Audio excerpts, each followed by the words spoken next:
Well, here we are at the end. It's been a while since I started writing this script, and it's about to be the end of April. It's April 30th right now. This generation has so many memories that I'll forever cherish, and I hope all of you feel the same. Sure, call it nostalgia pandering, but this is honestly my favorite generation. Sure, it may have been considered a financial failure, but it opened up so many doors for me to explore so many genres and IPs that I got to experience solely because there were so many introductory games that were released on these systems. Additionally, it was one of the only generations where Nintendo had games planned for 2 consoles to look forward to, always keeping things interesting with so many options and new things to try. I will forever love the Wii U and 3DS a little bit more, and I hope the people who grew up during the lifespan of this gaming generation with the Switch will find just as much fondness as I had growing up with this one. Well, it's certainly been a bit, huh? How's it going, everybody? Matthew, aka Odyssey64 here, and remember that video I made 2 years ago? Well, this is the sequel to that. This month, I decided to do what I thought I would never do, and that was to mod my new 3DS XL. With the eShop closing about 2 years ago, I saw several videos of people showing off their modded 3DSs. So you may be wondering, well, why didn't I mod my own? Well, there's a couple reasons. Number one, I'll admit I had a little bit of pride in having a vanilla 3DS that still worked relatively fine. And number two, I'm really bad with technology. Like, can't find his passwords on a Windows laptop bad. So when I thought about modding my system, my first thought was, I'm probably gonna brick it. But just about 5 days before my birthday, I decided to finally suck it up and try something new. Little did I know that this project would change how I not only saw my 3DS, but computers forever.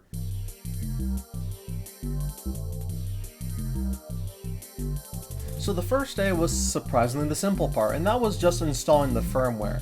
I was able to go to a very nice and detailed website called 3ds.hacks to where it pretty much lined up everything I needed to do to ensure that my system wouldn't get messed up. Which is, again, very nice for someone who prefers to rather follow instructions as opposed to being kind of just left in the dark about it. And it worked fine. The only issue I had was more of an error on my part rather than the guide, which is just I read the wrong system version on my 3DS system settings, which caused it to constantly buffer for a really long time. However, once I put in the correct system version, everything happened immediately. It barely loaded at all, and it was surprisingly and almost a little bit terrifying to see it work so fast, but thankfully everything worked out, and most of the homebrew things that I needed to finish setting up my system were installed.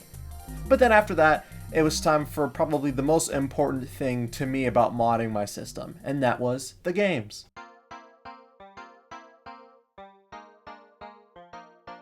So the primary reason why I modded my 3DS was specifically because of my games. I wanted to create some game backups for all of the games that I own, and with my game card reader on my 3DS not working as well as it used to, in fact it works significantly worse, I wanted to have the convenience of not having issues with putting them in to play the games and not experiencing any errors or corrupted data. Though I had to do something different for my DS games, which was create ROM and then use a homebrew app called Twilight Menu++ to put those onto my system, which kind of caused there to be an extra menu, but thankfully I could bypass that with another thing I downloaded called NDS Forwarder. With this, I was pretty much able to have all of my own 3DS and DS games on one home screen. And I even downloaded a patch which allowed me to play all of my DS games in widescreen, which were really cool. However, this took forever. And I mean forever. I was up until 3 AM trying to make sure all of my games were put on here correctly. And it's not because I was doing anything wrong or anything, it was just a really slow process. Some games could take as fast as 5 minutes, or take as long as an hour. And the worst part, I still wasn't done. I had to pause halfway because it was getting so late. But, in the meantime, I was able to do some shopping.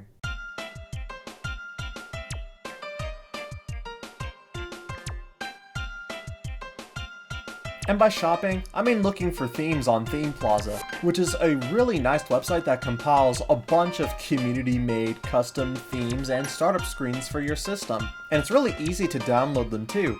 You just go onto the website, you scan the QR code with Anemone, which is the themes manager on your Nintendo 3DS system, and then it's automatically downloaded, and then you click install. Finally, after just 2 whole days, I was able to put all of my games onto one system without need for any game cards further down the line. But I wanted to spice some things up a bit.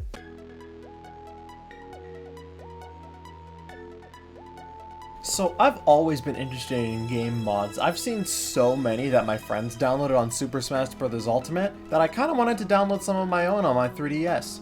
2 that I would highly recommend are CTGP 7 for Mario Kart 7 and CTGP Nitro for Mario Kart DS. These 2 are amazing expansions to your games, which allow you to add custom characters and carts. I'm trying to make an announcement. Well, at least for CTGP 7. Nitro kind of does the same thing, but you can't really add new characters and carts because they're all sort of like pre-made, and I've tried changing them around. It doesn't work. I haven't found any workarounds with it. But with Mario Kart 7, it's really easy. There's a whole character manager that you can enable and disable. Just keep in mind for CTGP 7 that you can only have 1 custom cart per base cart. For example, there are a lot of carts that I really liked from Tor and some of the other games that have the B Dasher as their sort of like template, so I can only really do 1 of them. In the end, I decided to go with the B Dasher Mark II just because it made sense, and it's probably one of my favorite cart designs in the game, aside from the normal B Dasher.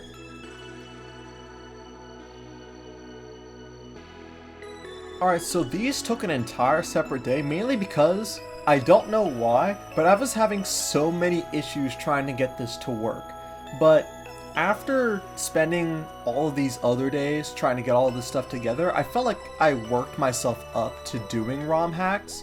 So after I decided to just take a day to do it, it surprisingly was really easy. So what did I install? Well, I'm a really big fan of Fire Emblem, and Fire Emblem Fates was my very first one, so I wanted to try something with that, and I came across something called Fire Emblem Fates Upgraded, which isn't an entire game overhaul, but it does a few things like fixing some translations and changing around weapon and character stats a little bit to make it a little bit more challenging. And I'll say this right now, I've been having a blast playing through Fire Emblem Fates Conquest. I don't know what I was thinking 2 years ago when I said that Fire Emblem Engage was my favorite Fire Emblem. It was probably because it was the title that I was currently playing and I was having a lot of fun with it, playing it on casual. And now that everything is said and done, yep, if you know me, this probably wasn't a smooth process all throughout. The one downside about modding a system is that you can come across all kinds of issues. Missing files, corrupted data, and well, that was the biggest issue for me. Thankfully, someone made a program that can clean out your game cards, and I'll have that download link in the description for anyone who has a corrupted game card that they want fixed. Just follow the instructions for the installation process, and after 2 or 3 go-throughs, your game card should be cleared. Your system may get stuck on a line or 2, but just make sure to look out for the prompt on the process where you can press the Y button to skip it, so that way you're not wasting time. If it keeps happening, I still recommend giving it a try to see if it works. For example, my copy of Puzzle & Dragon Z, I had to skip 2 lines or so, but when I checked the log for any lines the program didn't fix, it came up clean and it worked just fine. See, I'm playing it right now. There are some things like mods not working in CTGP 7 as well, but thankfully, all of my help came from the Discord server of the mod of the same name. So if you installed the mod, I highly recommend you join that Discord, so if you have any issues, the people who you may run into in the troubleshooting and assistance category, and there'll be someone there to help you. I even chatted with someone who made one of the mods I was having issues with. So, this begs the question, is it really easy to hack your Nintendo 3DS? Well, depends if you're good with computers. Me personally, I wouldn't say it was difficult, but I definitely wouldn't say it was easy either. I think this goes for everything, and I'm just gonna say this for everybody who may be a little bit intimidated about the process and maybe is also bad with computers as well. Not only is it a completely legal process since you actually own the thing, but it's completely legal unless you're gonna pirate stuff on it. All of my games are completely legit, but it took me 6 days to do this, which is a lot more than I expected, but 2 of which were pretty much spent putting all my games over, which isn't really a process that is easy or hard, it's just a waiting game. So if it's your first time modding a system like me, all I ask is that you just be patient with yourself. It's a process that you have to learn and develop as you go. You're learning a lot of new types of computer language and file types and all this nonsense. I think this is a really awesome project that you can work on. I mean, it was a really nice birthday gift to myself because I actually finished it at like midnight on the 16th. Like it was the 15th, it was midnight, so it was, you know how time works. But if you want digital convenience and you want to preserve your games, then I highly recommend modding your new 3DS or 2DS or whatever 3DS family system that you have. I don't regret it, and I don't think you will either.